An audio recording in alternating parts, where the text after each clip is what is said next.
how tall you are how tall are you men how tall you are កាលណាយើងដាក់ how tall you are ប្រែថាឯងខ្ពស់ម្លេះណាដល់ពេល how tall are you តើអ្នកកម្ពស់ប៉ុន្មានបងប្អូនប្រយ័ត្នប្រើពាក្យហ្នឹងប្រយ័ត្នច្រឡំគ្នាណា how tall are you ប្រែថាតើអ្នកឯងកម្ពស់ប៉ុន្មាន how tall you are អ្នកឯងខ្ពស់ម្លេះអាហ្នឹងគេឲ្យឈ្មោះថា exclamation ណាវាប្រយោគឧទាន how tall you are អ្នកឯងខ្ពស់ម្លេះ how tall are you អ្នកឯងខ្ពស់ប៉ុន្មានគេប្រែខុសគ្នាអញ្ចឹងណាបងប្អូនបាទអូខេសួស្តីបងប្អូនប្រិយមិត្តរៀននៅភាសាអង់គ្លេសបាទក្នុង clear នេះក្នុង clip វីដេអូនេះខ្ញុំយកអំពី clear សំខាន់សម្រាប់អ្នកដែលគាត់ទៅរៀនភាសាអង់គ្លេសឬក៏គាត់ចេះភាសាអង់គ្លេសតិចហើយណាបាទអញ្ចឹងដូចបងប្អូនរៀនពាក្យ concert ប្រែថាដូរតន្ត្រី movie ប្រែថាភាពយន្តដោយសារខ្ញុំដាក់រូបហ្នឹងវាដាច់ជើងតមួយបងប្អូនបាទ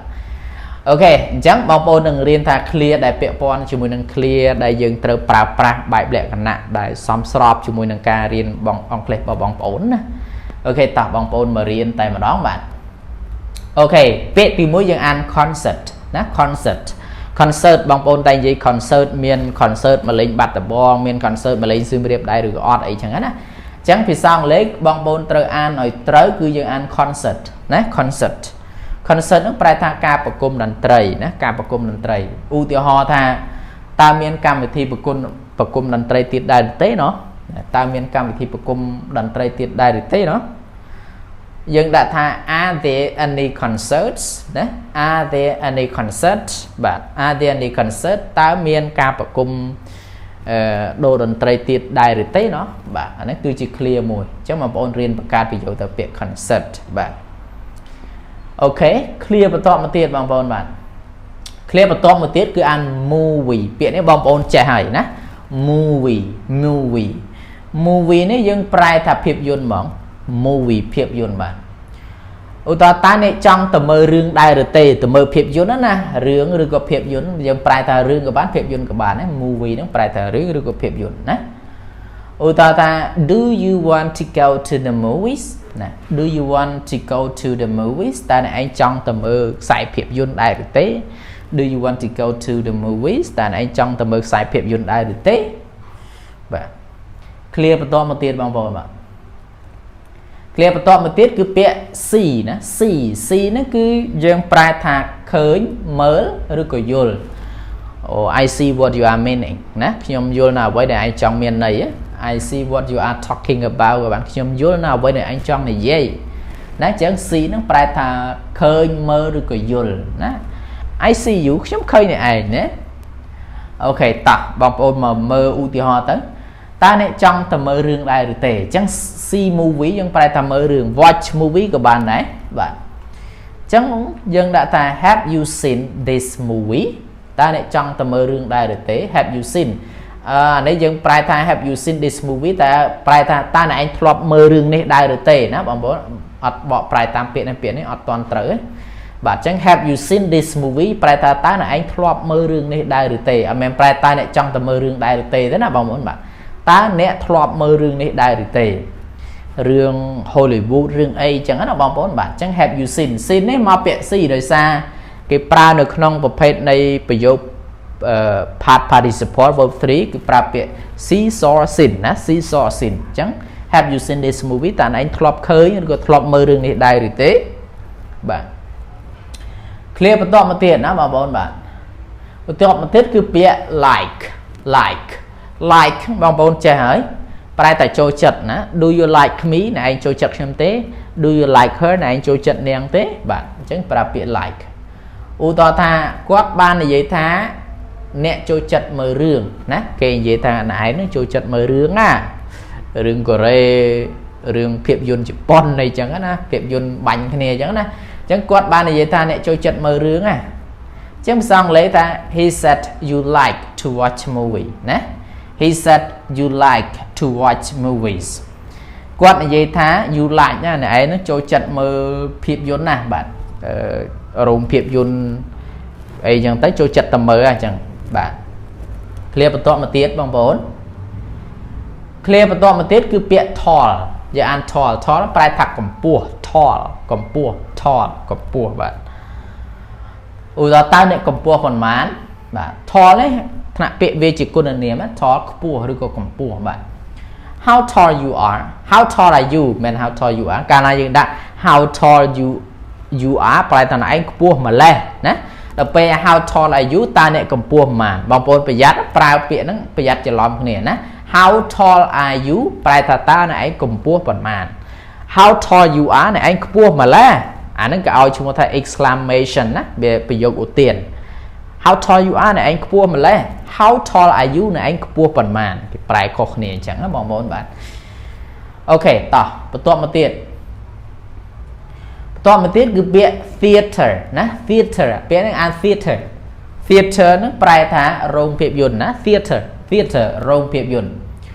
ឧទាហរណ៍តើមានរោងភាពយន្តនៅជិតនេះដែរឬទេតើមានរោងភាពយន្តនៅជិតនេះដែរឬទេចឹងអង់គ្លេសគេដាក់ is there a movie theater nearby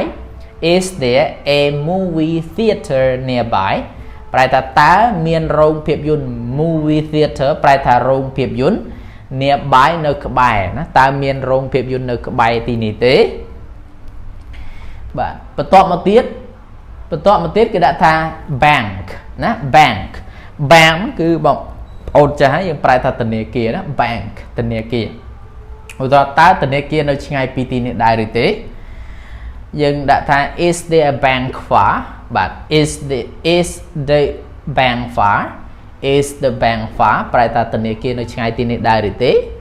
is the bank far ហ្នឹងប្រែថាឆ្ងាយណាបងប្អូនបាទ clear បន្តមកទៀតបងប្អូនបាទ clear បន្តមកទៀតគឺពាក្យ music ណា music គឺប្រែថាតន្ត្រីណា music តន្ត្រី musical instrument ប្រែឧបករណ៍ដូរតន្ត្រីអញ្ចឹងទៅបាទតើអ្នកចូលចិត្តតន្ត្រីប្រភេទណាណាចូលចិត្តប្រភេទតន្ត្រីបែប hip hop ចូលចិត្តបែប slow អីចឹងណាតើអ្នកចូលចិត្តតន្ត្រីប្រភេទណាអញ្ចឹងភាសាអង់គ្លេសគេដាក់ថា what kind of music do you like ណា what kind of music do you like តើប្រភេទតន្ត្រីបែបណាដែលអ្នកឯងចូលចិត្ត what kind of music do you like បាទ clear បន្តមកទៀតបងប្អូន clear បន្តមកទៀតគឺពាក្យ start ហ្នឹងគឺយើងប្រែថាចាប់ផ្ដើមណា start ចាប់ផ្ដើមបាទឧទាហរណ៍តើរឿងចាប់ផ្ដើមនៅម៉ោងប៉ុន្មានណាតើរឿងចាប់ផ្ដើមនៅម៉ោងប៉ុន្មានយើងទៅមើលរឿងគេសួររឿងចាប់ផ្ដើមនៅម៉ោងប៉ុន្មានអញ្ចឹងភាសាអង់គ្លេសដាក់ថា what time does the movie start ណា what time does the movie start តើរឿងចាប់ផ្ដើមនៅម៉ោងប៉ុន្មានណា what time does the movie start រឿងចាប់ផ្ដើមនៅម៉ោងប៉ុន្មានបាទអូខេបន្តមកទៀតបងប្អូនបន្តមកទៀតគឺពាក្យ food ហ្នឹងគឺយើងប្រែថាអាហារ food យើងអានសំឡេងវាអ៊ូហ្មង food ហ្នឹងប្រែថាអាហារឧទាហរណ៍តើអាហារណាដែលអ្នកចូលចិត្តតើអាហារណាដែលអ្នកចូលចិត្តអញ្ចឹងគេថា what's your favorite food មានន័យថាតើអាហារប្រភេទណាដែលជាអាហារចំណង់ចំណូលចិត្តរបស់អ្នកយើងចូលចិត្តអាហារប្រភេទណាណាបាទអូខេ clear បន្តមកទៀតបងប្អូនបាទ clear បន្តមកទៀតគឺពាក្យ dinner ណា dinner ហ្នឹងគឺប្រែថាអាហារពេលល្ងាច dinner អាហារពេលល្ងាចតើអ្នកចង់ញ៉ាំអាហារពេលល្ងាចជាមួយខ្ញុំទេតើអ្នកចង់ញ៉ាំអាហារពេលល្ងាចជាមួយខ្ញុំទេអង់គ្លេសគេថាម៉េចបាទអញ្ចឹងអង់គ្លេសគេថា would you like to have dinner